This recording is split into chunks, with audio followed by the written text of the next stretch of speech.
Thanks. Thank you, Kara. Our next speaker, Melanie Bladow, is a management consultant specializing in technology and business transformation strategy. She is passionate about driving change, believes that strategy and people skills will differentiate the technology leaders of the future, and she's ready to show you how. Her 20-year global career has spanned both IT and business leadership, leading teams in the UK, Algeria, Moscow, Mumbai, I love saying that name, Mumbai, Tripoli, and the US. Melanie has led initiatives for software development, data warehousing, business intelligence, oil field digitization, as well as setting technology and cybersecurity strategy as CIO for BP's Global Exploration Division. A highlight of her career was leading the crisis management team, keeping communications with Libya online during the Arab Spring. Melanie holds a BA in politics from Whitman College and a CIO of the Future Graduate Certificate from Boston University and UC Berkeley. Melanie is now principal at Tern Consulting and resides in Anchorage, Alaska, where she leverages her global leadership experience to help organizations achieve strategic digital transformation. Please join me in welcoming Melanie Bladow.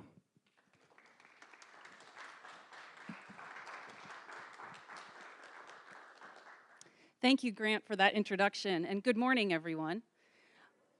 I'm here today to talk to you about digital transformation. We've all heard the hype about the digital revolution. If you were here for our earlier sessions, about innovation that's going to change the world as we know it. And when we think about the digital revolution, and we think about digital transformation, where we immediately go in our mind is to a whole slew of buzzwordy technologies. Can I hear any of them from someone out there? What comes to mind when you think of digital revolution? Yes, good. Internet of Things. Can I get a cloud? Anybody want the cloud? How about big data? Big data? Any takers on big data and artificial intelligence? All these things are technologies that we will need to implement in our organizations if we want to transform. And this is a particular challenge in the resource development industries because these are old industries that are very established and that also are extremely risky and require a lot of people to spread that risk of development out. So when you already have an existing way of working, how is it that you're going to take all of these new technologies that are out there and bring them into your organization to help you transform and become a resource development organization of the future? Well, I'm going to talk to you a bit about that and my experience coming from all areas of technology that I've worked in and what I've learned about how to be successful at doing that. But before I get there, I want to talk to you a little bit about an analogy, and I want to take you back to probably when I was maybe a teenager, and there was a famous ad campaign that ran on TV. And this ad campaign showed a woman who would come out with her gorgeous shiny hair, and she'd flip it and go, "Don't hate me because I'm beautiful." Okay? The message there for us ladies was very clear. Buy our shampoo, and you will have beauty. Now, I'm a smart lady.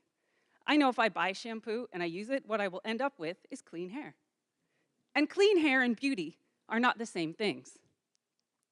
So why is it that smart business leaders, smart people like yourselves, go out there and they buy cloud services, and they buy big data platforms, and they buy internet-enabled devices and think, now that I have these in my organization, I will become more efficient, more effective, and modern? It is no different than thinking that clean hair will make me beautiful. So in my career, what I came to understand is one thing. Digital transformation is all about change. Technology drives change. Being successful in the digital age means that you need to have an organization and people in your organization who are capable of understanding change and what that brings. In your organization, if you buy cloud services, you will have a new way of processing your software licensing and have a distributed hardware architecture. If you buy big data and analytics, you will have powerful tools to help you analyze things. But if you don't know what it is that you need to analyze, they will not give you any value. And if you buy internet-enabled devices and implement them and give them to your people, you will suddenly have vast amounts of data that if you haven't thought about it before, you'll not even know what to do with. So none of those things in isolation is going to make your business more efficient or more effective. But there is an answer. And I'm here to tell you what will make your business more efficient and effective. And it's not new. It's two things. It's leadership and it's strategy. So I want to talk to you about 3 areas that you can begin to think of leadership and strategy to drive change in your organization. The first is people. It all starts with people. And I think you've heard that from our 2 prior speakers about the importance of people, specifically in resource development. But the importance of people in digital transformation is that if you want to change, individuals will have to change on an individual level, and you will need to lead them through that change. The second area that you can think of leadership is within your organization. The actual way your organization functions in a digital business is different, and you'll have to rethink that. And the third thing comes to looking around at your greater ecosystem, and what is your strategy within that ecosystem to leverage the power and the value of technology. So let's look at people transformation. There are 3 key things that will help you lead people through change. And the most important thing is that people need to feel a certain way. We are emotional creatures, people, and people need to feel 3 ways. Number 1, they need to feel empowered. People in a digital organization need to feel empowered to do things. Number 2, people in a digital organization need to feel connected. They need to feel connected to one another. They need to feel connected to you and your ideas. They need to feel connected to the technology that you want to deliver. And number 3, people need to feel valued. There have been a lot of technology innovations that have put people out of jobs, they say. But really, technology isn't eliminating jobs, it's changing them. And it's up to you as leaders to make sure that people understand what their value proposition is in this new world. So they need to feel empowered, connected, and valued. And once people feel that way, then your organization can start to change. And there's 3 things within your organization that will be important in the digital age. Your organization will have to change how it does decision making. With greater access to information, you'll be able to push decisions much further down in your organization. And because you've empowered people, they will make those decisions. Number 2 is process efficiency. So people who are well connected to one another, connected to ideas, and connected to technology can look around and say, how can I improve this? Where can I make it more efficient? And because you've empowered them to make decisions, they will just go out and do this for you. Number 3 is about risk reduction and risk management.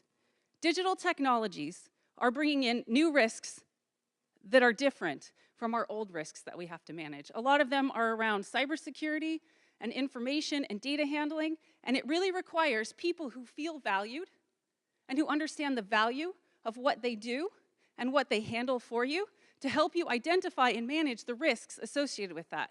And you can certainly have seen this recently in the information security breaches that were part of the hacking at the Matsu Borough in Valdez right here in Alaska. So this is very important. These 3 things for your organization, these are what will have to change. And once you've done that, now you can look at what is going to be changing in my ecosystem. This is where you can start to look at how you create value from technology. So you've got people enrolled in the change, you've got an organization that's ready to implement that change, and the next thing you need to ask yourself is, now that my organization is, people are empowered, and they can make decisions, they are freed up to start to create. So within this ecosystem, what can we create? People who are connected and who have efficient processes are freed up to now look around and say, how can we collaborate? This might be within a company, within a sector, within our entire state. How can we collaborate? How can we work together? And the third area that you can think of in your ecosystem, this is part of your strategy, the third question that you ask yourself is, what differentiates us? How can we differentiate? People who are valued, that understand their risk landscape, that have looked at collaborating understand their unique value proposition within that overall ecosystem and where they can differentiate. So, in summary, I'm a technical lady, software engineer by trade, CIO by training, and I'm here to tell you that if you want to be successful at implementing technology, it's all about three things. Number one, leading people and making people feel empowered, connected, and valued. Number two, changing how your organization operates. And number three, by identifying what is different about you and how you relate to your wider ecosystem. So with that, I'm going to leave you with one question that will help you take a step further towards digital transformation without implementing one new tool, buying one new system, or, God help you, managing one more IT project. And that question is, thinking through these three lenses, what's one change that you could lead today? Thank you.